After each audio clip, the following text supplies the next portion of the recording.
and welcome to episode 29 of the Just Run podcast with me, Rhys Morgan. Nathan can't make it tonight, unfortunately, so I'll be riding solo, as they say. So buckle up, because tonight we've got a living legend in the house. He's a father of three, a man who can fix a blister faster than you can lace up your shoes and give a hug that's better than any warm-up stretch. He's basically royalty in the Pegasus and local running community, where you'll either find him logging insane miles or handing out watermelon and free massages to fellow runners. He's also a running punk and the founder of Mad Running Junkies, a race clearly named after him. So give it up for the one and the only Kevin Madden, everybody. Kev, how you doing? I'm all right, mate. I'm all right. Too kind, too kind. You all right or what? Oh, I'm tidy, mate. I'm tidy. First and foremost, before we go any further, for anybody who doesn't know, it was Kev's birthday yesterday. So let's all wish him happy 70. Happy. Yeah, I'm feeling that age as well, mate.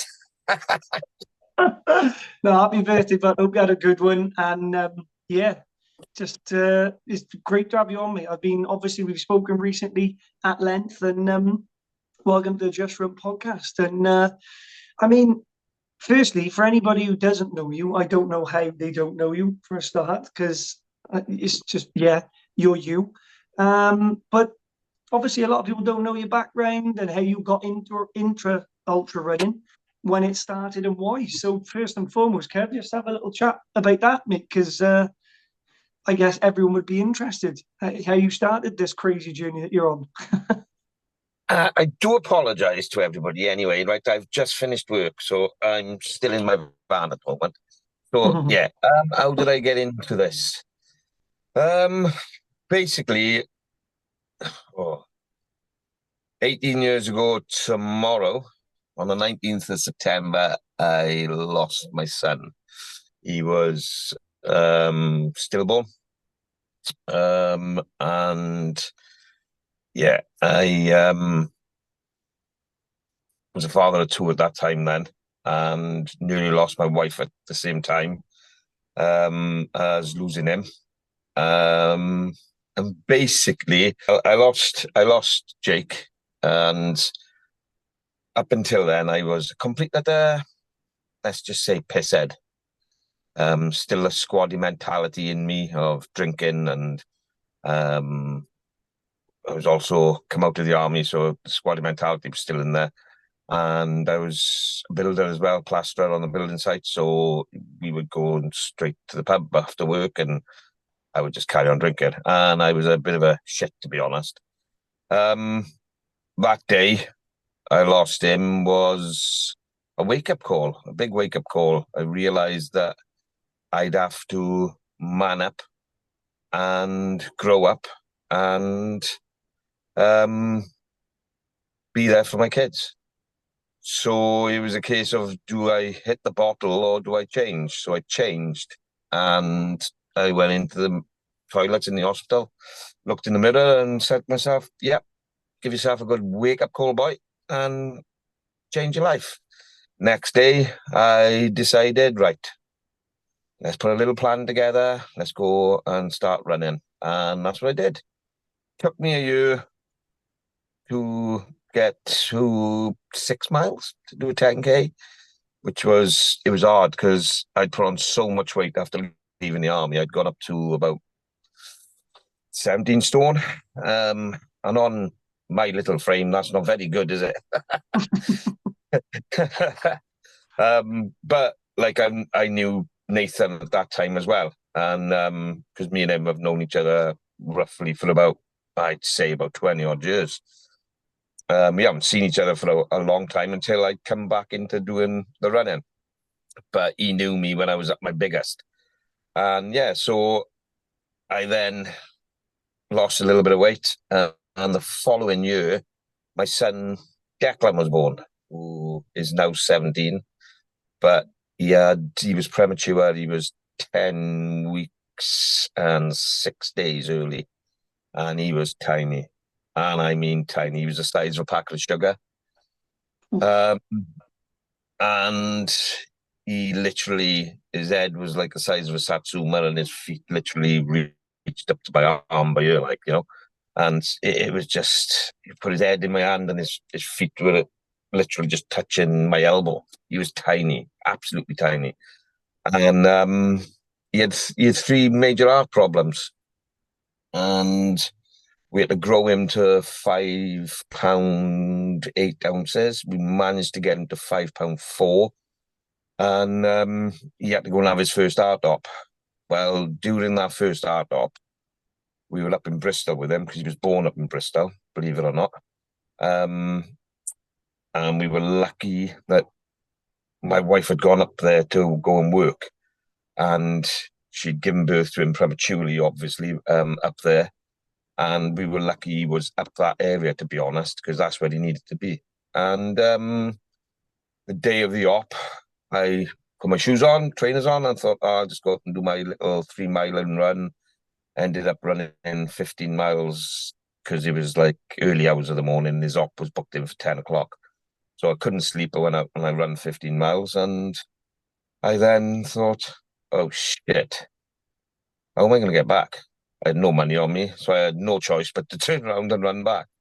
So I got back literally about 20 minutes before he went in for his op. I had my wife then at the time going bonkers at me.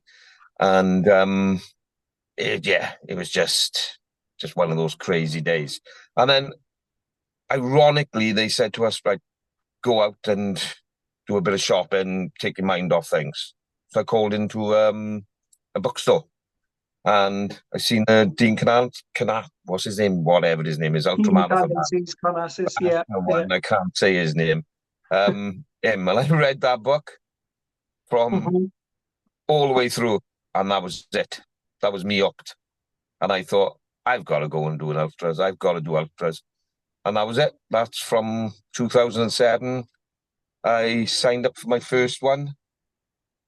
And yeah, that was it. I think I did DNF it, mine, but it was still fun. Doesn't matter, mate. Like you always say, mate, it doesn't matter if you DNF. At least you're at that start line and you're giving it your best shot, mate, didn't there? Exactly. Yeah. And sounds like, so you've read the Dean Canassis, that Ultramarathon Man book. I think I could speak for everyone. I say that everyone has probably at some point read it. And he had a similar moment. I mean, obviously it wasn't as hard as what you were going through, but it was, I think, where he had the realization where he'd had a lot to drink. He was in a very well-paying job and drinking a lot, and then just one night decided, this basically, I'm going. And he didn't have any running kit. I think he went running in his boxes and his trainers and ran 30 miles. Yeah, similar to you. So yeah, but mate, that must have been, it was surreal. It was surreal because I bought the book and I read it cover to cover in that day. And I was just like, this is bonkers, because I've literally just done that. Do you know what I mean? It was just absolutely bonkers. But yeah, it was one of those things that I just decided then, do you know what, this is how I want to do it. I'm not the fastest. I'll never win a race. Never, ever win a race. I can go, just carry on going for as long as possible. I'll go until I drop dead, to be honest. It's simple. As simple as that. And believe me, when we done the rhythm the other week, I think I nearly was dropping dead. I shouldn't have told that line. I was in bits. And yeah, I do thank Carrie Ann for getting me over that line, because I was wrecked. I was wrecked. I honestly was. And Kath Thomas and all of the She Run girls, they helped me big time, because at checkpoint 2, mate, I was just ruined. So, mate, I wish I'd come along. I was stuck in work, unfortunately, but I wish I'd been there. I would have screamed you over the mate. You've done it for me and enough other people, but yeah, it's you. I'd spoken to you, obviously, for those who don't know, I'd spoken to you before that, and you were struggling with your chest and everything. So you were umming and ahhing went to do it, weren't you? Yeah, I was. Yeah, I was really, really ill, because I was supposed to have been on with you, the week before the rhythm. But yeah, I was rough. I was really, really rough. And sorry, it was the week of the rhythm I was supposed to be on here with you. And it was rough. My chest was really bad. Just come out of nowhere. Literally come out of nowhere. And I thought it was going, and then all the other medication I'm on as well at the moment, with other health issues, it just spiraled up of control on that day. And Yeah. honestly, it was the roughest I've ever been. Wow. Absolutely horrendous. But it must have been rough because at checkpoint one, Reese looked at me and said, Kev, you sure you want to carry on? But he knows I'm a stubborn git. And I was like, yeah, I'll just take it to checkpoint two. And that's what I did. It was just checkpoint. But yeah, there was a lot of people that helped me over that line on that day. Mm. Can I ask, actually, Kev, going back to what you said about Jake and everything, and again, obviously, I'm really sorry. I know you said it's, was it 18 years Yeah, today? 18 years tomorrow. Tomorrow? I mean, I am really sorry. I can't even imagine that. And I mean, can I ask, when you're doing all these crazy things and these silly fucking ultras like we all do, when you get to a certain point where you're fighting demons and you can't push anymore, is he? It's probably a stupid question, but is he your forward momentum kind of thing? Yeah, him and Deck, definitely. Mostly, I can't say. Yeah, mostly Jake is the forward momentum. Um, but it's a point where I think to myself, I get the privilege of doing this. Hmm. I get the privilege of being able to do this. And I'll be honest, the reason I do it is it's not to punish myself in any way, shape, or form. It's because, and this is going to sound really dull, and I don't know if other people feel this way. I know one person who feels this way, and he is just barking mad, and that's Dan, Plod TV, Dan Morgan. You are bonkers. Um, but I like the pain. I like pushing myself to that point where to see if I can get broken, if that makes any sense.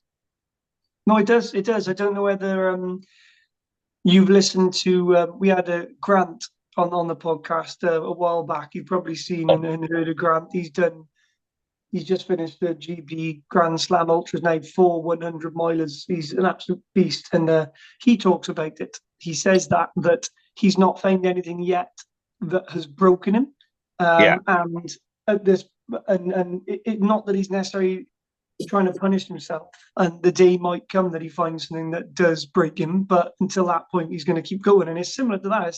I think when you're doing ultras and when you're going out to run, when you stood on a start line to run 30, 50, however distance, you know, that's the kind of mentality you need, really, isn't it? And then when you're in those real deep, dark moments, it's those things that are very, very personal to you that come back and help you, yeah, really, isn't it? yeah, definitely. And like I said, I get the privilege to be able to do it. I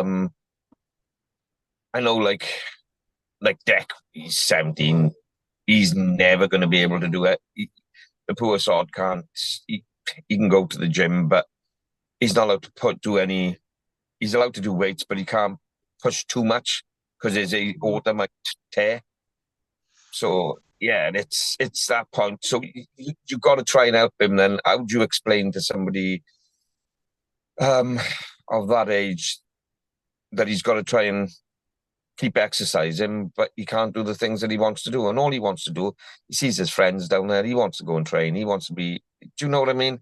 Yeah. And he's Yeah. starting to get body conscious now, and it's upsetting in a way. But I try to help him not worry about it and tell him, like, there's nothing you can't do just because you've got this this disability. Then you you can do whatever you want to do as long as you put your mind to it and you're sensible. You can achieve it, and Yeah. that's what ultra. That's what, to me, that's what ultras are all about. Yeah. And not just ultras, just any running. Just keep yourself, your mental health. That is my main thing, because I mean I suffer like hell. I got PTSD. I got PTSD from Jake and the operations from Deck more than anything. Doesn't matter Mm. what my life, that there, nearly losing Deck at, I'd say, I think it was about 10 months old, where he was going in for his second operation. That was horrific. But yeah, but he's a strong monkey and he's great. Like, he's my little monkey and he's great. And he'll always be my little boy, like, my little baby, no matter how old he gets.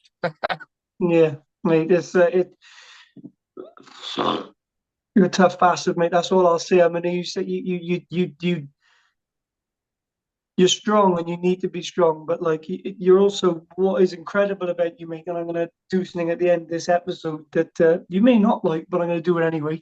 You're a strong bastard, and the thing is, you're also very selfless, and you've been through some things, yet you'll still go so out of your way to help other people. And like, a lot of people don't know your story. Like, I didn't know any of this until we spoke, recently, and I think obviously we always talk about down here mental health, me and Nathan, and that's what we focus on a lot, because I think without running, I'd be bollocks basically, as well. I think we all would. We all need it, and it's a community, isn't it? You're not just, running can be quite a lonely sport, but then when you, like, what I want to lead on to is when you meet people like the running punks repping them tonight, and the Pegasus community, it is like a second family. And yeah, it is. And it's not even just the running punks. It's not just the Pegasus family. It's the She Runs family as well. It's everybody. In all fairness, what recent Kevs has built with Pegasus is unbelievable, because it brings all the clubs together. It brings everything together, and it's just phenomenal. It's absolutely phenomenal, and I love the pair of them to bits, because I got to be honest, without Reese, in my life a couple of years ago, I think it must be about 5 years ago now. What we in? Yeah, it must have been about 5 years ago. I don't think I'd be still around, to be honest with you. He didn't know me from Adam. I signed up for the hour, and he talked to me and he made me feel so welcome. And then Bob Thomas as well, them two were together there that day. And they talked to me and I just felt so welcome, and it brought me my anxiety, because I kept myself off away from people because of the cancer I'd had in my face. And I just felt like the scars on my face were going to be really bad, this, that, and the other. And because of my mouth, the cancer I'd had in the mouth as well, I just felt really uncomfortable around people, and I wouldn't go out anymore. And signed up for that. And honestly, I spoke to, when he gives you that phone call the week before, and I said to him then, I said, look, I really don't think I'm going to pull out of it. And he was like, why? And I said to him, like, I told him why, and he said, look, just come up and see me. And I went up and I spoke to him, and he just put me at ease. And ever since then, I got to be honest, he's like one of my best friends. I got to be honest with him. He's absolutely fab. I don't think they realise, do they, how actually like vital, like I don't think they realise the importance of what they've created. Sometimes they must take a step back and kind of, but I guess they're so involved in it because it must be such a hard job, like organising everything. But we've spoken about this before. I really don't think they realise how important they are to so many people's lives, because it's therapy. Like what you just said then, you had a phone call with a man that you'd never met. You didn't know you from Adam. And the next thing you know, you're tuning up to this race to run 40 miles and you feel more at ease than you have done in a long time. And again, and that was day one. Like, and look at all the other people, the hundreds of people who do those races that maybe we don't even know about, who have got those demons they're fighting and have found that peace in their runs. Like, it's so much more than just running. It really is. And you've just knocked on the head. Like, it's true. They're so lovely. They're just the greatest people. They really are. Yeah. And that's where, at the same time, the running punks come into it, because I think that was around COVID time. I was like, oh my God, what is going on? I just got back into running and this had come on. And I thought, all right, that's fine. I can go out and do this, that, and the other. And I just started getting my confidence back. And then COVID hit. And I was like, oh, for fuck's sake, like, give us a break. You know what I mean? All right, great. I can go out and run. I can go out. Boris has said I can go out and run, but I can't fucking mingle with people. Like, really, for fuck's sake, like. Yeah. Um, but then I discovered the running punks, and then the year after, then we had the all-you-can-eat buffet in Cardiff, is it? Yeah. And that was I never.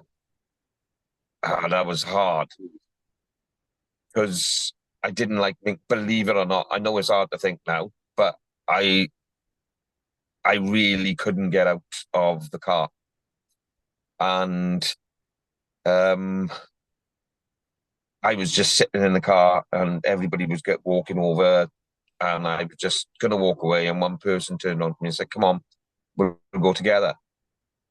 And she was as struggling like I was, and we walked over there together. And Vanda Clarkson, I love you to bits. It was it was her, and she was like, you know what, we'll walk here together, and we'll stay together for a bit, and we mingled, and from that day on, it was fantastic, and that's where I met Luke Merritt, and do you know what I mean? It grew from there, and Rod made me feel so welcomed. It was unbelievable. Mm. Absolutely unbelievable. He could see I was struggling, and yeah, but I met a lot of all my friends now are all into running, and it's because they're all either running punks or it's a part of the Pegasus family or it's a part of the She Runs group. It's mental. I don't So think I've got any friends other than that, I like was just about yourself. to ask. I mean, Yeah. Yeah. I was just about to ask then. I mean, did you find that that was one of my questions really was did you find that getting into running the ultra scene that your entire friend network kind of changed? Like in the people you used to hang around have they're no longer your mates because it's different yeah, lifestyles? yeah. Well, it's like when I was in the army, it was you had friends, you had really good friends, you had really good colleagues, and you also had acquaintances. So, I mean, you had to go. There was so much you had to do with these people. Do you know what I mean? You had to go train with them. You had to go practice training runs, drills. Because one day you may have to go into war with them. Do you know what I mean? So Mm. it was like you had to get on, but it was a family. It was a family, and when I left, all right, I didn't like half of them, and they didn't like me, and that's fine, fair enough. No, I'm not everybody's cup of tea, and I know that. And not everybody is. You can't be liked by everybody. And I learned a long time ago that you can't. That is the one thing that you can't control. You can't control what people think of you. If they're going to think ill of you, they're going to think ill of you.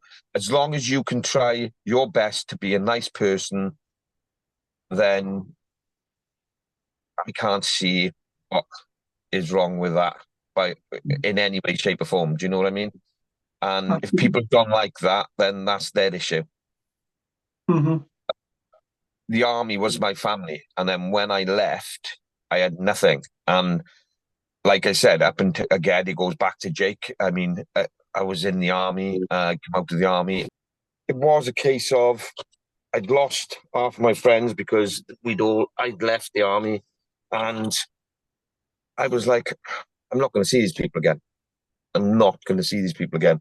We lost Jake then, and I then decided, right, I'm going to do an ultra and whatever. I went and I done my first ultra was 54 miler, 56 miler, Brecon, Nike's Brecken's ultra, Brecon Beacons ultra, and it was you started off in Talbot upon Usk, and you went up Torfol, and then you went up and around the gap, up to the gap and down the other side, and then back in. It was 26 miles, and then you went off and done it again. First time I done it, I only managed 19 miles. Second time I done it, I managed 22 miles. And yeah, that one was a beast. It just killed me until 2013 when I finally completed it. But digressing from that, it was the community there was nothing like you got now. It was smaller, it was more compact, and it was not so because ultra running was sort of went commercialized, and that's when I stopped doing it because it started getting really big, and everybody was out there doing them, and it was just like, wow, this is getting really nuts now. When I first started, I think there was about 50 people at the one race. Hence why what I'm trying to do with my races is keep it exclusive to 40 people. So it's all intimate and we all get all along, and you haven't got to worry about 300 odd people, like, do you know what I mean? So Yeah. it was very nice to have that, and then it started getting really bonkers again, and everybody was doing it, and it went like from 50 people to 200 people, and you had cut-off points and you had cut-off times, and then people were failing, and then this, that, and the other. People would beat themselves up because they DNF'd, and that's when I discovered Pegasus. And then when you discover Pegasus and you think, oh my God, this is a totally different concept. And yeah, they have, like, going back to them, they've helped so many people, definitely. Yeah. And all my friends now, because it feels like I've got that. I had that family part when I was in the army. It's now I've got that again, and Yeah. that's exactly what I love. Exactly. It's the camaraderie of it all. We Oh can yeah. turn up, have a laugh, we can have a joke, and the best part about it is the way that I look at it is whoever wins wins. Happy days, they're fantastic, and I love them to bits. You know, everybody, it's great. I wish I had their dedication, but I'm not there to do that. I'm there for my reasons, and other Yeah. people are there for their reasons. Yeah. You know, that's as simple as that. Yeah. And every time you do a Pegasus event, you walk away having met someone new. I find you always meet Yeah, someone new. It's crazy. Like and like, then you keep in contact with them. And like when I did the Edom, like, I crossed the line with Emily and Steve, and I mean, I'd never met any. Well, I'd seen Emily at a few of the others, but it's just you just get so close, and we haven't stopped talking since. Me, Steve, and Emma haven't. It's just great. Like every time you come away from there, you've got like your kind of network of friends, and that community grows. yeah. It's amazing. And as far as I'm concerned, I'm legitimately worried about doing any other ultra, because I know for a fact that the checkpoints and stuff are just not going to be as good. They're Yeah, not. exactly. No, I know exactly what you mean, and it's like I know I signed up for the race to the Stones this year, but there was so much I was supposed to have done this year, but it all had to go out the window because of health issues, and I was absolutely bricking doing Race to the Stones. And that was the only one that I was like, right, I'm glad that I'm not doing. Do Yeah. you know what I mean? I was really, really glad I weren't doing that one because I knew that I was going to go there and be so nervous. Yeah. There wouldn't be people that I knew. There probably were people. I know there was running punks there. So, but I still would have been really nervous on that one. Whereas I turn up to a Pegasus event and I'm like at ease. Yeah. You just immediately at ease, aren't you? It's Immediately, crazy. totally immediately. You get out to the car and people are talking to you straight away. So Mm. yeah, it's amazing. It is an amazing community, and you are right. Like we said earlier on, they haven't realised what they've built. No. They It's haven't. true. They don't know how important they are to people, Mm. and hats off to them because they have. Yeah. That goes to show their character, doesn't it? That goes to show Yeah, yourself yeah. with Well, the it's well. There's Reese's character for you. I can tell you now. It's when I said to him I was starting up Mad Running Junkies to the concept of it. He was like, "Whatever you need, bud. Whatever you need, whatever help you need, whatever you need, I'm there. I'll help you." yeah. Do you know what I Yeah. mean? And it's like the one in March. There was only 13 people, 14 people. I'm sold out now. I've actually gone over the limit that I wanted. I set it for 30 and we're on 40. Amazing. That's And amazing. I've got 5 on the waiting list as well. And Isn't it it? is, it's absolutely bonkers, like, do you know what I mean? And don't get me wrong, I'm not going to get rich off it. I don't want to get rich off it. I'm doing it because I just think it's nice to have something else in and around Bridgend, because Bridgend doesn't have much around here. We don't have many races around here except for the Vogum when Pegasus put the Vogum on. Do you know what I mean? So this is nice for this area, and it was just one of those things I thought I've always wanted to do. I got encouraged by somebody to encourage me to put it on, and yeah, it's. I'm hoping it goes from strength to strength. To be honest with you, It will. It will. it's Definitely. like I said, I'm not in it to make money. The money that I get from it goes back into it. It's as simple as that. Because I want people to have a brilliant time. Like, what inspired you to use the route that you use for Out of Curiosity? right. There's a race called. Have you heard of the Grim Reaper? I mean, yes, but not the race. Yeah, but there's a race called the Grim Reaper. It's up in England somewhere. I can't think where, to be honest with you. And I wanted to do it. So this was going back, 3 years ago.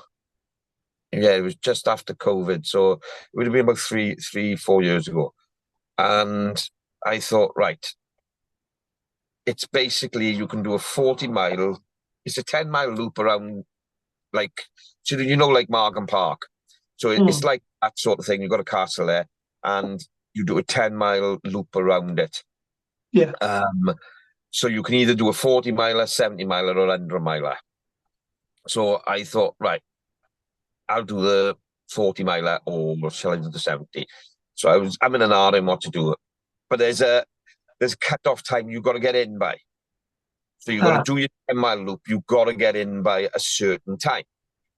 So I thought, right, let's do that. So the nearest I could get was, to training-wise and elevation-wise, is the 8x8 route. And I done that, and I just kept doing it. And I found it paid off well. And then I just thought to myself, do you know what? This would make a really good race. And then I parked the idea, and somebody told me, oh, you're just stupid, it's pie in the sky, don't even think about it, just going to make a fool of yourself, this, that, and the other. And I listened to them. And then last year, was it last year? Yeah, last year, I told somebody else, and she said to me, just go and do it. Just give it a go. What's the worst that can happen? Yeah. I give it a go, and yeah, it sort of paid off. And this year, like I said, it was about 13 people in March. I'm open in March next year, when the next one is, March 1st. We'll have 40 again. The only reason I don't want it any more than that is because I want to keep it, like I said, I want that camaraderie there. Yeah. And we had that community feel. We had that on the 13th, on the one in March, with only 13 people. And in all fairness, the majority of the people in March were running punks. And do you know what I mean? It's the community itself is fantastic. Yeah. So that's what inspired the 8x8. People were like, "Oh, is it 8?" Because I cut it down to 8 miles.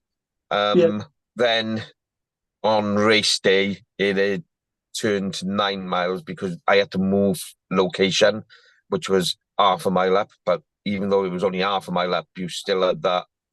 You had to run it again, so it'd be 9. So we turned it to 9 miles instead. Because like I can make it a 10-mile one. I can make it an half marathon one. I can make it a marathon one. Jeez. I'm looking at trying to make it a 30-miler, to be honest. Okay. So, world's first here, guys. We'll just heard it from Kev. World's first. Yeah. It's gonna be probably, I'd say, 2026 for that. But Okay. I have got plans for a half marathon, and the 8 miler does it. Well, there's the 8 miler race there that we run anyway. Yeah, so there's them in the pipeline for next year. I But 2026 is where I'm going to be putting on a few more as well. Okay. I'll keep that in mind. 2026 is going to be a big year for me if all goes to plan. So we'll see. But like next year is going to be a bloody hard year for me of training. But I don't know if you've heard about the Ultra X thing I'm doing. Did you know? Do you know Yeah, Ultra X?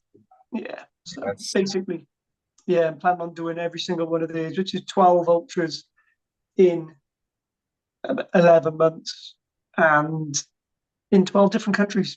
So it's hard. I'll be the first to have done it, but it's bloody expensive and I need funding. I need backing from people. I've got a few. I'm already signed up to Rwanda in 2026. A friend of mine funded me for that.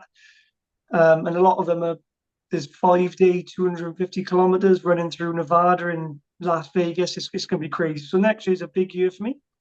So your event would be, if you extend it before 2026, sorry, then they can come and do it. Either way, I'll do it either way because I'm supposed to have done it this year, but we won't get into that because it makes me sad. I'm not going to get into it. I want to do it. yeah, I know really that. Yeah, don't get into it. No, no, that's a conversation for another time. Yeah, but we'll sorry. talk off air as well to go with what you need help with for 2026. All right. Wicked. Nice one, man. I appreciate it. Going back to the Pegasus things, obviously you've done your fair share, you've done a few of their races. Yes. I don't know exactly which races you've done, so obviously you could tell us now, but I'm curious, what is your hardest, what was the hardest one you've done, and what was your favourite, and why? What, Pegasus or any Pegasus. of them? Pegasus ones, I've done them all. Oh, have you? You see, I done the slam last year. Of course you did. Yeah. I was aiming for the slam this year and the wild horse and the Epona. I was hoping to do the Dan slam, but Dan, there's only one Dan in there. So yeah. there's only one Dan.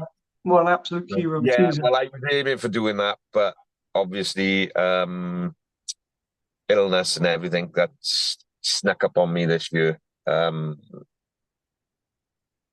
prevented me from doing that. So this year I ended up only doing 5 out of the 6. I couldn't do the Edam,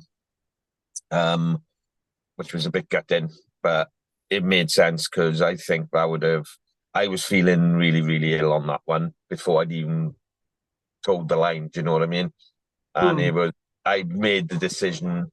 I got talked to about it by a lot of people saying, look, don't commit to this one because you know what it's like. It is a beast. And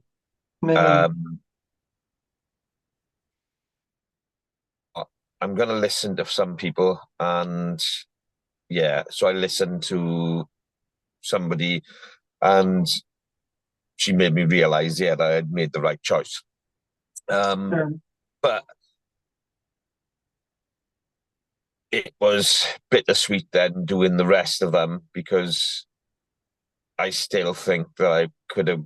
See, it's just me, innit? I just still think that I could have got over the line, no matter what time I would have got in. I mean, last year I'd done it in 19 hours, so hey ho, it would have been if it'd been 21 hours, they would still been there waiting for me, and I still would have done it. But I didn't want to put the responsibility on anybody to have to come out and get me if I was really, really ill. And that's the one thing that I will not do. I will use my head. So as much as people think I am a stubborn little bastard, I'm not that stubborn. I will use my head and I won't put people out to come and get me. Do you know what I mean? No, of course. Yeah, I do. Yeah. I won't do that. Like I said, the rhythm wrecked me this year, and I really, really, really, really shouldn't have been there. But I had to prove to myself because even though I wanted to quit on that one this year, and I really did. But I didn't, because if I quit on that this year, I think what I'm going through now would be harder for me to deal with at the moment. I mean, I go in for my op now in on the 23rd, 24th. I'm out for about 2 days, and then then I've got a bit of recovery. Hopefully it won't take that long, because it's not major. Do you know what I mean? It's just literally in the face. So I'll have the cans cut out, and it's inside the mouth. I'll have that cut out. There hopefully won't be any scarring on the outside. It'll be all on the inside. But I've got to lose a couple of teeth. So it's gonna be a little bit of discomfort and a couple of days of being in pain and me whinging like a baby.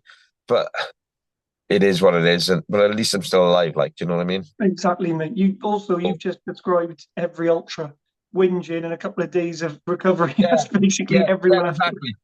Exactly. And I think if I'd given in on the rhythm, I think I wouldn't have the mentality to. I know it sounds stupid, but I wouldn't have the mentality to be able to cope with what's coming up in the next couple of days. Like, do you know what I mean? I don't think you're saying stupid. I think that it makes a lot of sense. I think what you're saying is that it would make sense to me. That's exactly how I would be, because it'd be like, well, if I can't get through this, how am I going to get through what's coming? Like, do you know what I mean? I completely get it. It was great, because I mean, I had people around me who loved me on the day that helped me. It's like everything. Like, I met you when you were doing the Epona, and do you know what I mean? We literally bonded straight away. And I met a lot of other people. I've met a lot of other people anyway, but I love volunteering, and I love helping people, and I love watching people get over that line. I get more of a buzz out of people crossing the line than I do crossing the line. Like when I seen you cross the line in the Epona, I seen you cross not the Epona, on the Edam. I missed you. I literally just missed you on the Epona, you and Paul, by about 20 minutes, I think it was. Oh, never. Yeah, that would have been great. That'd been awesome to have seen you. It was like, I get a buzz out of that, and like getting Kath helping Kath get over that line was one of the most memorable moments for me ever, because she was phenomenal, absolutely phenomenal. They'd started up as a group. The group had broken up. The group, then the two people Kath were with, then ended up DNFing. Kath was on her own, but the girls that she was with beforehand were only in front by a couple of, probably about half hour, an hour, and she managed to catch them up. Like, and it was just, I just watched her grow all the way through that. And me and her, we never really spoke before until we knew each other, but until from the Epona, we speak all the time now. And we are literally best friends, and like, she's gone through her stuff, and she is phenomenal. I gotta be honest. It was. I mean, I'll come back to the opponent in a sec, because there's a few things I want to say about that. But I agree with you. It's volunteering. I've only done it once, actually. I volunteered at the Cannon when I saw you there, because I mean, that race to me. Oh, my ankle's swollen up like an elephant's leg. I take my hat off to you and everyone else who does the Cannon. If I ever do the Slam, that is the one out of all of them. Even though Edam is solid, that is the one I would not look forward to. I have run, being from Newport, I've run round 14 locks countless times, and I hate it. It's boring, it's flat canal. And to think of doing 42 miles in that terrain, just, it pisses me off just thinking about this. So when everyone, So going back to the ones which is my favourite and which is my least favourite, you're not going to believe this, but the Vogum I can't stand. I hate the Vogum. Yeah, I hate the Vogum. It wrecks me all the time. It's on my doorstep. I'm from Bridgend, and I can do that, not a problem, every day of the week if I want to. I can go up and down it as much as I want to, and I have done training wise. Me and Dan done it in the dark, and because me and Dan do a lot. Me and Dan are really close, and he doesn't live far from me, so we did do a lot of training, and especially for this year, up until I got ill and everything, January we went out and done the Vogam. We've done something like 25, 26 miles of it in the dark, and it was fab. Come race day, I can't stand it. It just kills me. It fucking kills me. Honestly, I come away from that and I feel fucking broken. I know I've done it every time. I'll get to Barry and I'm feeling fine. And then from Barry then all the way down, you go from a nap down and I'm just fucked. My feet are fucked. Absolutely wrecked. They just fall apart. Absolutely fall a fucking apart. And then from checkpoint, what is it? 1, 2, 3, 4. The one in Barry, I think, is 4. From there, you only got 8 miles. Sorry, to Penarth. Yeah. That last 8 miles, Rough. fucking hell. It's rough because it's also all concrete, isn't it? Well, the last little bit around by Sully is a bit of grass, but yeah. Yeah, but then you get into Sully and it's a little bit of grass, but before that grass, you've got pebbles and that stupid fucking path that runs along it. And I know Sully really well because I lived there from about, well, I did live there from about 17, 16 to about I was 18. I went in the army about 18. So yeah, so I lived there for about 2 years. And it's fucking horrible. Those pebbles just do my head in. And your feet are all fucked. And then you go across that and then you get onto the grass and you think, oh, yes. And then you're back on fucking tarmac, like. And I'm like, oh, no, this is fucking shit now. And then the last mile of it, when you're going through Lavenock and you got that fucking bridle path or whatever it is, that fire path, and there's all stones on that. That's just fucking shit in it. Let's be honest about it. So yeah, I just don't like it. I just fucking hate it. I can't stand it. Reese, I can't stand it. What's your favourite one then? Sure. All of them except that. No. My favourite, I do love the Ewham because it's picturesque. Yeah. But I do like the Edam. Oof. I do like the Edam. I liked the Edam on tour last year. But I've done the original Edam, and I liked them. But I do the best one. I think for me has got to be the Howam. That was my first ever one. That was the Howam, and I was shitting myself. I camped overnight, which was bad, and there was some frigging. There's like a rugby field across the way there, and like there was some party going on all night, and I think I got about 2.5 hours. I think my Garmin told me, so I was already anxious as it was like, and my wife was pregnant at the time, and nobody knew.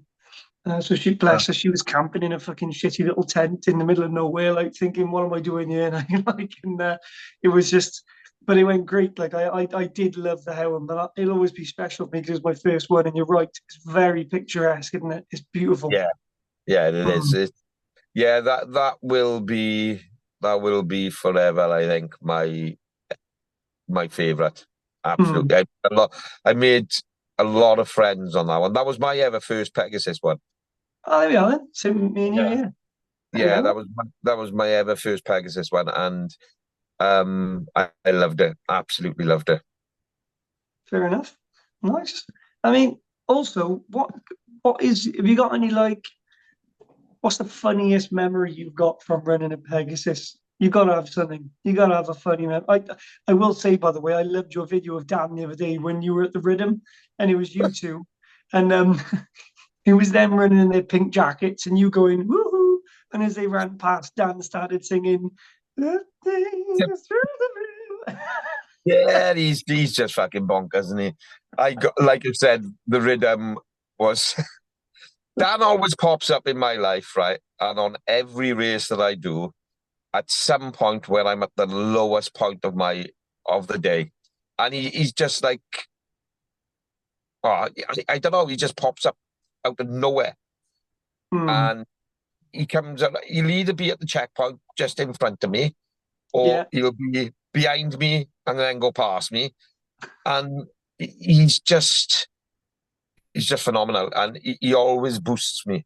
And if it went for him and Carrie Ann and um, Joe and a few others, Chris and Russell at the rhythm, I would have been gone. I honestly would have been gone. Even Dan come over to me at checkpoint two, and he was like, "Oh, Kev," he said, "Fuck, Dan, look at you."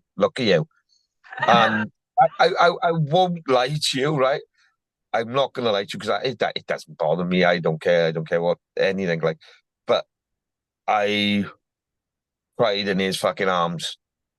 Yeah, I Hmm. was crying in his arms in the rhythm at checkpoint two because I wanted to quit, and he just went, "Well, just quit then."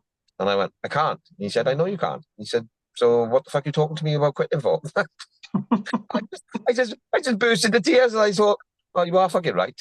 It was just, my medication was wrong. I take my medication at 3:30 in the morning, and it should have settled me down for by 6, 7 o'clock, but it didn't. And um, I was just ill. I was just fucking really ill. I couldn't eat anything. I couldn't keep anything down.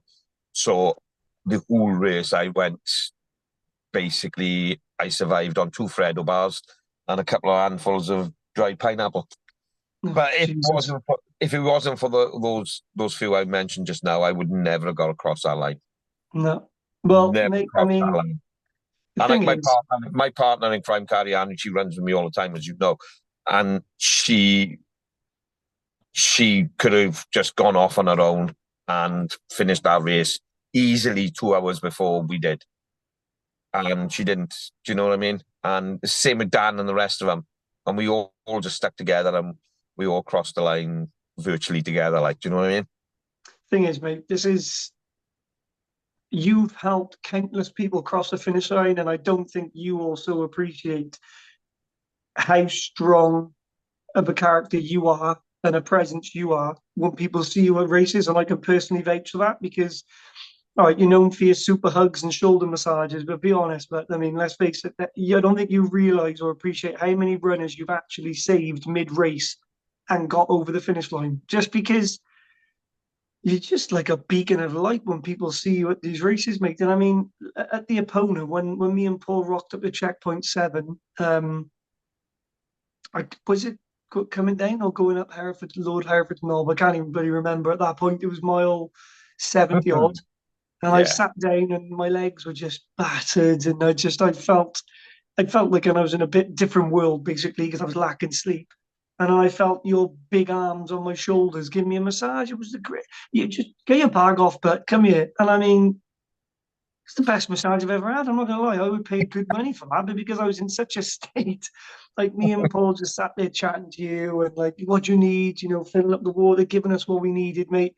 And again, like I said about Reese and Karis, you're the thing, mate. I don't think you appreciate yourself how many people you've got over that finish line. So when you're struggling in these races, there's a reason these people want to help you. And that's because that's the community you're in. You help people, you give what you get. You treat people how you want to be treated, and it's Yeah, it is that. It's like I don't think I do any different to other volunteers. Do you know what I mean? But I just love it. I don't want to see anybody left. It's like when I go out and do a race. There's so many times I've gone on a race and I've gone right. I'm going to run my own race. I never. I'll be honest with you. I've never run my own race, and I think it's an army background thing because you're always taught not to leave anyone behind. yeah, And when I see somebody struggling, I can't run past them. No, no. I can't do it. It's even like we done, I think it was last year, running punks, we all went up to the Avon Forest Half Marathon. Oh, it's a hard man. Yeah. Yeah, we were up there last January, and there was a load of us were up there. And me and Mark Twatesy went off. He was doing the 10K, and I went off and done the half marathon because I was training for the slam. And halfway round, I was running with people. I was loving it, and it was going great. I mean, I got to 10 miles in 2 hours, and I was like, oh, I'm happy with this. I'm really happy with this pace. That may not sound like fast for most people, but for me, that was really good. Like, Yeah. and I was like really chuffed with it. I thought, oh, I'm going to PB here now. And this girl fell over in front of me, smashed her head on the floor. She was all cut, her legs were all battered and bruised. People were running past her. And luckily, it was none of the punks. So, because otherwise I would have been shouting abuse. But it was other people were running past her. One even jumped over her. And I just thought, I can't do this. Like, do you know what I mean? Yeah. I can't do this. So I stopped, helped her up, I cleaned the leg up, and we went to the next checkpoint. And I'll be honest with you, it was a shit show of a fucking race. I'm not going to lie. And they wouldn't even take it back. Like, it was a shit show of a race, and they wouldn't even take it back to the start point. Like, so I ended up helping her all the way to the line until about half a mile in from the end, when a marshal had come up and said, "Oh, I'll walk down with her now." So that race then took me nearly 4 hours to do. Mm. Yeah. And because she was in bits. She was absolutely in bits, but I could not leave her there. No. And I mean, anybody with half a fucking brain cell wouldn't have. Never ever sit with my conscience. No. I would never forgive myself. So No. yeah, it was. You know what I mean? Yeah. But I always say I'm going to run my own race, but I never ever do. And it doesn't bother me. It doesn't bother me. No. It honestly doesn't bother me. I've met so many friends by doing this, and I just love helping people. Yeah. And like I said earlier on, I get more of a buzz out of helping people than I do me crossing the line. Yeah. And Well, I know I've DNF'd a load of races before. Doing the Beacons Ultras was a learning curve for me, because I'd go in and start doing them, and I DNF and DNF, DNF. I mean, it took me from 2007 to 2013 or 14. mm, And I finished, the last one I done was either 2013, 2014. And that was the first time I completed one. And it was like, that was the first one I'd completed. yeah, but how awesome did that feel? Oh, it felt amazing. It felt amazing, especially there were so many times I kept getting closer and closer and closer, because the cut-off time was like you had from 7 o'clock till 2:30 to get in to do the 26 miles. And then you had to go back out. There was another loop to do. And so as long as you were in by 2 o'clock or 2:30, it was fine. But I could never hit the cut-off point. And then when I finally did and I went out and done it, it was just amazing. Absolutely amazing. Well, mate, I mean, something I want to say about what you've just mentioned as well, about helping people and stuff like that. And I told you I'd done something behind your back, which you might not like, but I've actually gone to a few people, including Dan, Plod TV, and asked them a few stories about yourself, or to give us a few nice things about yourself to say and to praise you and everything. And Dan said that he said, so from the first moment he met you, you clicked. Your understanding of the world and the self-flagellation has some kind of perseverance and punishment pleasure all in one. And he said that there was moments such as Wild Horse last year where you reached out and drummed up a whole bunch of attention on social media when he was in tears of pain, which got him across the finish line. And that this year when he'd run too fast and arrived at the last aid station before his drop bag, and he started to flap, and you calmed him down and give money a famous feet massages. Said that Yeah. it was one of the highlights for him that really, really helped him. So, I mean, mate, I'm not going to lie. I have so many messages of people about you. Like Sean at Epona, Checkpoint 5, gave you a good pep talk. You gave him a good pep talk and helped him with some niggles, booted him out the checkpoint with a smile. And he has said that he's not sure how much, I don't think you realise how much you turned his mood around that night. He went from dreading the night to wanting to do you proud. You know, these are the kind of things that people do. Like, you know, Jenks at mile 83, Gospel Pass. Oh, God, that gives me PTSD saying those two words. He mentioned he had a hot spot but was going to carry on. And and you told him to stop being a dickhead.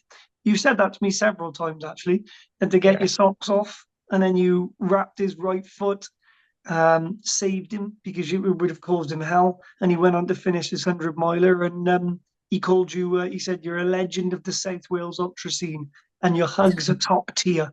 And mate, I could keep going on. I've got so many messages. I'll save them to the end because there's a good one that I really want to read. Joe Bignell. Yeah, Joe.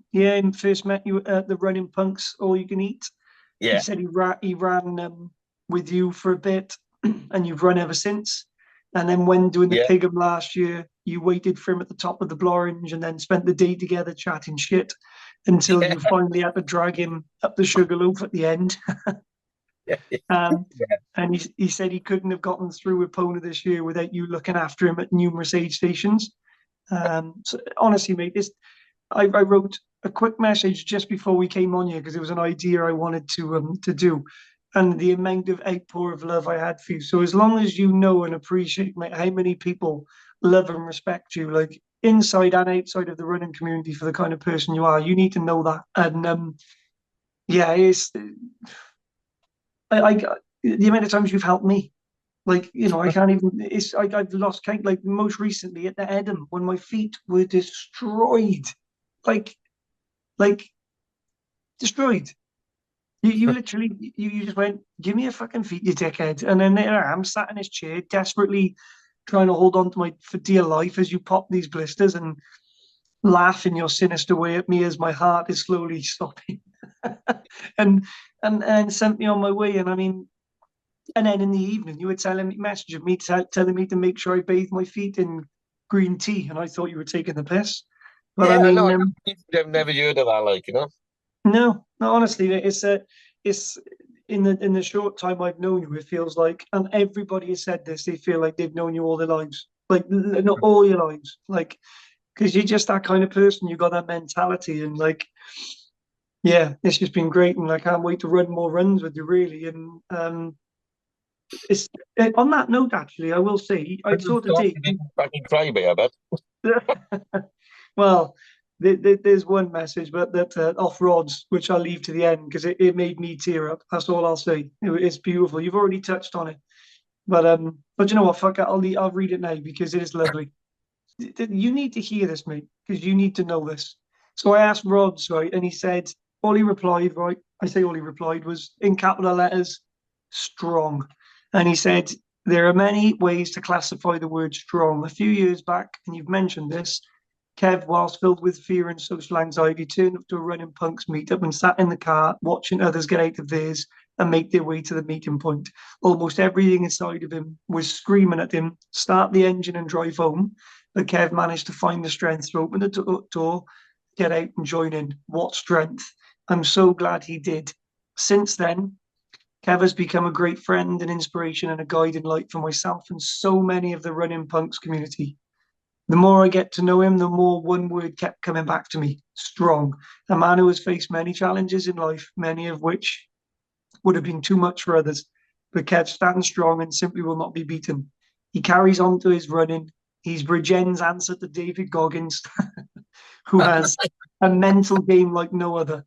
There's no challenge that can beat him. No challenge you can't overcome. The man is unstoppable. The man is strong. And he goes on to say that you're a true Drent who will always put others before you. who was always there when you need him, and one will always approach life with a "I can" attitude. Your approach is infectious, and whoever spends a bit of time with you will always find themselves back in themselves a little more and getting some of that strong from you. And then he made me laugh because at the end he said, basically, the man's a legend, and if I could have his kids, I would. I mean, it made me tear up, mate. That was a struggle to read through that. I'm not going to lie, because this is this, because I am fucking teared up there. I'm sorry, but this is from the heart. This is people speaking about you. Do you know what I mean? And this is the kind of effect you have on people. So you need to know that shit. You need to know that shit. But I'm very sorry for making you cry. But, Yeah, well, I'm just glad the light has gone out, right? So, oh, is that what it is? Oh, how ironic! How convenient! how ironic it is, isn't it? I had my window open, something flew in and hit me in the eye. I swear. Oh, I'm crying like a fucking baby, but Mate, don't worry. So do I. Like I said, my wife takes the piss out of me. No, she doesn't take the piss out of me, but I'm always the one that cries at bloody films and TV yeah, shows, and not her. I know that feeling. I am a bit of a Yeah, softie, honest. I'm a crier. Yeah. But sorry to make you cry. So we'll move away from that. So I do have a few other things to read to you, but I'll come back to you on that one. But I think it's just important for you to hear these things. But I did see today on your Instagram that you've booked Irie Marathon Yeah, in yeah, Snowdonia. yeah, they have. Oof. I done it last year. Did you? Yeah, I did it last year after the slam. And it was a bit that was a fucking that killed me last year, I gotta be honest. We finished the rhythm, and we had the Yuri to do it, and I was like, oh, this is gonna fucking hurt. This is gonna be easy enough. Let's do another, we'll make it into an ultra. So I done like an extra 4 miles so I could make it into an ultra, which was yeah. It's not a problem. Do you know what I mean? It's only fucking 4 miles, isn't it? Do you know what I mean? But I underestimated it. It all went fucking wrong. I didn't pack my water bottles. So I was just dipping off the bottles that I was picking up off the checkpoints, and it was just fucking horrible. Yeah. So me and Carrie Ann done it last year, and it was like, oh my god, this is great. And it was fucking horrid because it was all tarmac, and I was surrounded by mountains either side of me. And I was thinking, I just want to be in the mountains. I don't want to be on this fucking road. 15 miles of it was horrendous for me. I was in pain. I had cramp. My fucking hamstring was tighter, and yeah, it was really fucking tight. There's so many things I could say, but I can't say how tight it was. The funny thing is, my head went exactly where yours went. Yeah, exactly, mate. You know what I meant, but so it was horrendous. And then again, Carrie Ann carried me through that part, and we got to the net to mile 15, and I was like a new fucking person. I don't know what happened. And she was like, why the fuck where did this all come from? For the last 10, 11 miles of it was wonderful. Like, that's amazing. Well, yeah. And but I went in from that, and I honestly, it fucked me up. I couldn't piss, mate, for 8 hours. well, because I just hadn't drunk enough, and my kidneys were all fucked, and I was absolutely fucked. I honestly, I thought I was going to hospital. Like, I honestly, I was in the shower for about 2 hours, just trying to get myself to be able to piss. Honest to God, I I was peeing and it was just little bits, and I was full bladder, but it just couldn't happen. Oh, I Jesus. was really, I've never, ever, ever felt that bad in my entire life. But Wow. yeah, it fucking hurt. So then this year, I was like, right, we got a time from last year. Let's fucking hammer it this year. So at Good this moment, man. that is my aim. I want to knock at least 45 minutes to an hour off my time from last year, and I am going to do it. Yes. So other than like, I got the only downside is that I've got to do the recovery from the surgery with the mouth and that. So all plans going well. Yeah, that's the main aim this year. There were other aims that they've gone out the window, so let's get this done out the way next week and recovery, and I've still got 4 weeks to go. And yesterday's little training run that I had proved that I can still move a little bit, even though Nice. even though I'm a little fat fucker these days. I can still move a little bit. No, you Um, ain't. Shut up. Oh, I put on a bit of chunk this year because of the medication and shit like that, like, and not being able to do what I wanted to do. But it's, I've suffered all my life with since when I was in the army. Um, yeah, I've suffered with bulimia, so it's it's hard. And the only time that I genuinely eat and can keep anything down is when I'm doing a fucking ultra. That's probably because your body's going, you ain't Yeah, getting rid of this, pal. Let me tell you now. yeah, exactly. So it's like today. Now I've eaten today, but I've had to go and be ill literally about 2 hours after it, or Really? an hour after it. Honestly, it's fucking horrendous. It's so anybody's suffering from it.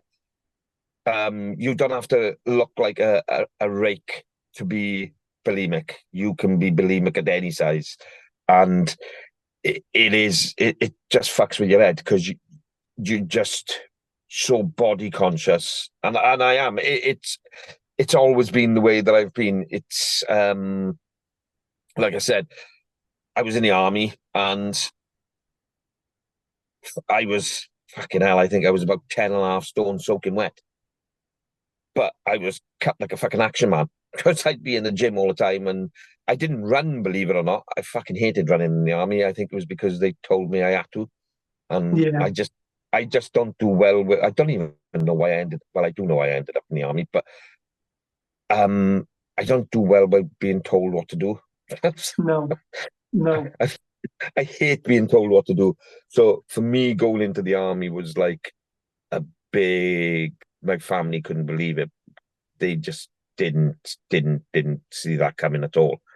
But my family, me and my family, we my parents split up when I was about 14, and I ended up basically putting myself through school by because my parents got remarried and I'd moved schools, so I had to go and instead of going back to Selly, my mother moved to Selly, and with my stepfather, and I don't only recently moved to Pencoed, and Hmm. I didn't want to lose the friends that I'd made in Pencoed and go to a new school again. So I stayed with my uncle for about a year, and then that was getting well, they got fed up of that, and I went and moved in with my best mate, and he runs ultras. Barry Williams, he's the one that runs them in sandals. Yeah. He's yeah, he's my best mate. I love him to bits. Um, absolutely, absolutely love that guy, and that's one person you need to get on you. He's Yeah. underrated, mate. He's he's such a genuine and nice guy. It's unbelievable. I love him to bits. But I ended up living with him for a couple of for about a year, put myself through school, and then I went and joined the army. But I never seen my parents from the age of like 14, 15, and for about 2, 3 years. And then I joined the army and I didn't see him for about 10 years. Jeez. Yeah, then I'd lost my family, and so this is why family is everything to me. So family and friends are absolutely everything to me, absolutely everything to me. Mostly when I say family, my kids and my family. Don't Yeah. get me wrong, I got brothers and my mother and father and things like that. But that's not my boys and my family, like, you know. Of course. Yeah, yeah. God. And I've got you lot, you're my family as well. It's as simple as Mm. that. Yeah, And I love you all, like, do you know what I mean? And yeah, I just cared about everybody. Don't get me yeah. wrong. When I was in the army, I was a shit, and it's just one of those things. Can You I, grow up. with the military, when you said you're in the military and stuff like that, if you don't mind me asking, so do you think that the military though helped with the discipline that you've got now in terms of Yeah, running ultras and stuff? yeah, yeah. I, I'll say it as it is, right? If it wasn't for the military, my life would have been a hell of a lot different. I would have Mm. been, I would have been probably locked up. I was going down the wrong path, really long, really, really, really long, wrong path. And again, it was drink related. Led to other stuff. The nice white powder that, well, it all tends to go from the drink to the powder, and then that was it. Like, do you know what I mean? Yeah, I was going down that path, and then I just decided that one day I'd bumped into a few old schoolmates, and I'd lost my job, my apprenticeship, and I was walking through Cardiff for some unknown reason. I don't know why, and I bumped into a few of my old schoolmates, and they were like, "What are you doing?" I was like, "I don't know." I said, "I'm going to catch a bus now back to Bridgend or whatever." And they were like, "Oh," I said, "What are you doing?" And they were like, "Oh, we're going to sign up." To do what? "Oh, we're going to sign up with the army." I was like, "All right." Ah, fuck it, I'll come along with him. And that was it. That was, honest to God, that was literally it. I just went, well, I got fuck all better to do. So I yeah. went and signed up, and that was in the August. In the October, I was taking the oath down in Cardiff, signing the papers, and I was on the train to fucking Lichfield to go and do training. That's mental. Yeah, But honestly, that was it. It was just that's my life. I've lived such an eventful life, mm, even with the bad bit with like Jake and mm, with Deck. Luckily, Deck is do you know what I mean? Deck's Yuri's my baby, and I mean, I got Lewis, I got Toby, I got Harry, I got fucking yeah. So I've got loads of my boys are my family, but mm. I've lived such an eventful life that you could write a fucking soap about it, to be honest.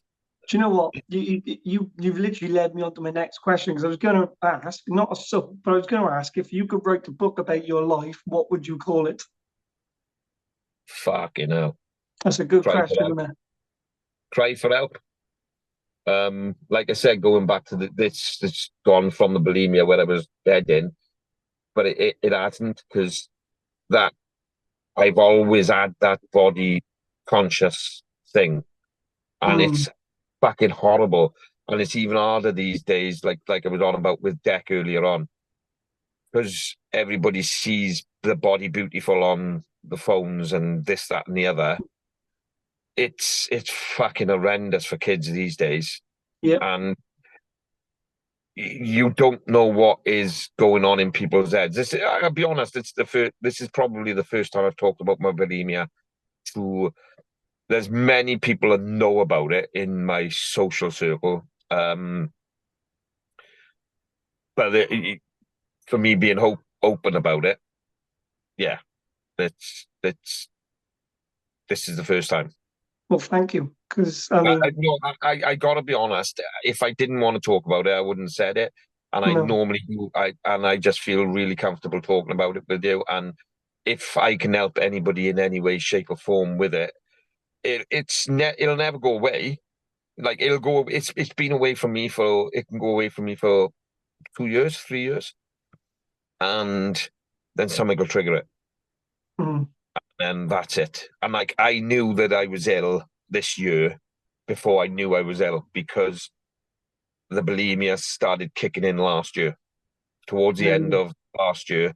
I think it must have been just before the rhythm. Yeah, it was. It was just it was the pigum. It was. It started feeling the anxiousness, and I'd started eating, and I was throwing up all the time, and I was like, wow, it's back again. This monster is back. And Mm, yeah, I knew there was something wrong. And then when we come to I was training with Dan, and I was fueling, and everything was going well, and all the eating was going well, except for coming home and eating. And then I'd eat, and I'd have to go and run to the toilet, but I'd have to hide it from people. So mm, really hard, like it's really hard. Again, today now I was in work today, and I was in the office, and I'd gone out for lunch with me and my boss, and we'd come back, and like it's not a case that I'd stuffed my face, because I hadn't. I'd literally had a cheese and ham sandwich, and that was it. Oh, sorry, and a pack of quavers. And got back in the office, 20 minutes sitting down, and I was like, I've got to go and be sick. I'm feeling really, really fat. Really, really, really, really. And it, it just plays in your head. And I had to then go to the toilet and go and throw up in the toilet. Do you know what I mean? It was like, it's just, that's how bad it gets. That's how mm, bad it gets. And then mm. there's days where it will not hit me. I can go a week, 2 weeks without it hitting me.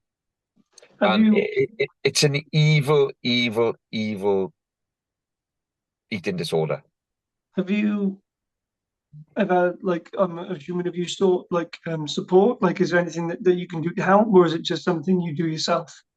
It's something I do myself. I talk to myself about it, and not literally talk to myself, but I try and talk to myself about it and curb it.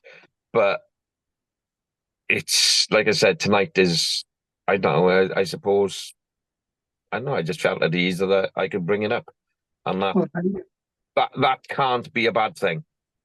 No, That and can't be a bad thing. that's And like that's amazing. Thank you. the only time I do really, really eat, like I said, is when we're doing the ultras, and then I am eating, like, you know what I mean? I'm not being sick or nothing. So yeah, Basically, because you you just can't need to be pass an running. ultra. You just need to be running ultras all the time. Then, basically. Yeah, yeah, yeah. I'd be like a fucking rake, wouldn't I? Then. Genuinely, though, thank you for talking about that, because and like, and it's lovely that you're offering support, because there might be, you never know, one person could listen to this that has that and doesn't know about it and Anybody might wants reach to get out in to you. touch with me?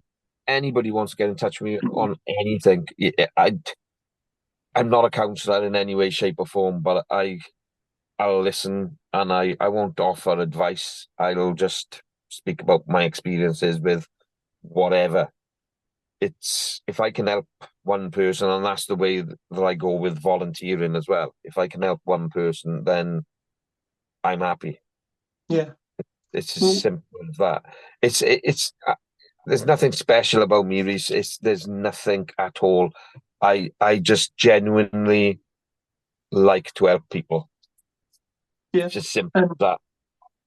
I hope you know that, like you said, I mean, just from a couple of those comments, the amount of respect and love that from the community towards you. So, I mean, if there's anything equally that you want help with, you got to remember, the people around you need to remember I that. I do. Don't get me wrong. I mean, I am lucky. There's a lot of people that I can turn to, and I know I can turn to you.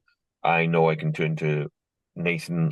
There's loads of people I can turn to. I know that, but Mm, it's one of those things where sometimes I just know. I don't know. I think it's I know everybody's a father in one way or another, but I like to look after people, and mm. that's the way I've always been. So, yeah, Becoming a Yeah, father changes you 100%. Like I've yeah. always been the kind of Like, person who likes to look out for people, but since becoming a dad myself, like yeah, yeah. I, Since I I know lost what you Jake, mean. when I lost Jake, that absolutely turned me. I'll be honest, like I said earlier on, up until then, I was an absolute shit, and that was a pivotal moment in my life. Absolute pivotal moment in my life. Losing him was harrowing, but the only way I make any sense of it is for losing him is it made me that much stronger and a nicer person to be able to bring Deck up and get him through the shit that he was gonna have to face. Yeah, And that's what I've done. Do you know what I mean? I've tried my hardest to get everybody to bring Deck up the best way. And don't get me wrong, he's still got a bit of a fight ahead of him. He's going to have probably one more surgery. I hope he never watches this. He'll probably have to have one more surgery in his lifetime, but he'll get through it. He will I'm get right. through it, and that's what gets me through ultras. Is I've seen how a little kid like him can pull through Yeah, and major heart when problems that he's had. yeah, he didn't choose to have No, those difficulties. You know what I mean? But we're choosing to go into these runs. So what's a blister or a little ache or a pain in your legs? You know what I mean? yeah, When these people exactly. and And yeah, that's how I deal with it. When I started in the pain cave, that's how I deal with it. I think, hang on a minute. Now I got a video on my phone. I'll show you when I see you next of Deck when he had his last heart operation, 2016. Excuse me. Yeah, 2016. You'll break your fucking heart. I'm telling you now. And you'll see him. And when I tell you that was only 2 days after his operation, you'll be like, fucking hell. yeah. But mate, I mean, I'm very conscious of the time as well. Now you sat in the van on the side of the road. You probably look like you go Talking about dogging or something, mate. But I, yeah, yeah, that hadn't even crossed my mind then when I had to take that there. but I just wanted. I'm fine, But but yeah, yeah, but I do just want to say though, thank you, mate, for coming on here, and thank you for having a chat, and thank you for telling your story and being so open and stuff. And yeah, it just means a lot. Like I said, like I've got mates that I've been friends with all my life, and I don't really like when I spoke to you the other day for like 45 minutes. It was like fucking I don't speak to my own mates. Like it's like I spoke to you for 45 minutes and was just so at ease. It's like I'd known you all my life. It's crazy. And like I said, it speaks volumes because like a few of the other comments we had, like Chris Sylvester, the only bloke I'll let touch my feet, nicest guy you'll meet, heart of gold, and those cutches, he said. Um, Laurie Stevens, she said, you've got a great heart, and you've both chatted about your boys' struggles in the middle of the mountains. yeah, Um, and she said, until that moment, she never realized just how much you had in common, not just about running. It's not just about the running that shaped us. And that must hit home because, like I said, I know, she has her son who has yeah, a few difficulties and stuff. So there's just numerous things I'll have to show you some of the comments when I get them because they're probably still going to continue flooding in tonight because I haven't taken it down. But yeah, I am. It's been great to talk and get to know you and stuff. And I'm looking forward to my next Kev hug. I'm not going to lie. yeah. When's that going to be? Well, it would have been October the 5th, but you're not there, yeah. So Don't. If you're just listening to the audio of this, I'm putting my fingers up at him. Yeah, yeah. I wish I was. I know, mate, I know. I'm not going to But say anything. there's always March 1st, remember? I know. Yeah. absolutely, So absolutely. you Well, you can come along to that one, not a problem. okay, cool. And if I Your place Wednesday, um, Irie, is that 26th of this? yeah, 26th of October. Oh, October. Okay, cool. Yeah, so yeah, I got a couple of weeks. That's what I mean. Like the training was going all right yesterday. I'm up to where I want to be. So yeah, we've got a plan, and we're gonna smash it. So Awesome. as long Well, I was as, going to see as, as as long as long I've as the got fucking water. medication doesn't kick in and hurt me again, but I should be off that by then. Well, Fucking stuff. it's not gonna stop you, mate. Is it? Let's face it, nothing's Oh gonna no, stop God, you, no, mate. no, no, no. Even if I you keep crawl I over keep that finish telling line. Reese, see, I keep telling Reese, I said, I won't. He says to me, some days he goes, "Yeah, I know you're never going to stop." I said, "No, you know I won't stop until I'm fucking dead." And he's like, "Don't die in one of my races for fuck's sake." So yeah, no, I'll probably die on one Amazing. of my own fucking races, putting the flags out or something. Yeah, probably. Yeah. Yeah, yeah, I will probably. Oh man. Yeah. Oh, I forgot to say as well. You mentioned Barry earlier. Yeah, Your mate. Yeah, I had a yeah, message of Claire, Barry's mate, Claire Reese. yeah. She said she ran the first two Hateful Eights that you put on, and they were awesome. You brought a real Well, love community feel to the races with top support throughout, a cheeky twist on the last lap, and a much needed ultra race for Bridgend. I can't believe I've only met him 3 or 4 times. As from the first time, it felt like he's my best mate and that I'd known him forever. He gives the best hugs too. So there you go. That's from Claire. love her. Yeah, but mate, I could keep going on. I'm a little bit conscious of the time and everything, but I just wanted to, yeah, just it's been good to catch up, and I'm sure this won't be the last time we'll get you on. I'm excited to get you on here to hear about more of your plans going forward. And I mean, on that note, have you got any big plans for 2025 race wise? Um, well, my races or races I'm gonna do. Well, we've touched on the mad running junkies with races you were gonna do or want to do. I'm I'm toying right. I'll oh, shit. Right. I'm doing Speaking a of wild horse. manifested, I'm doing the oh wild horse. I'm in the wild horse. I'm in the Epona.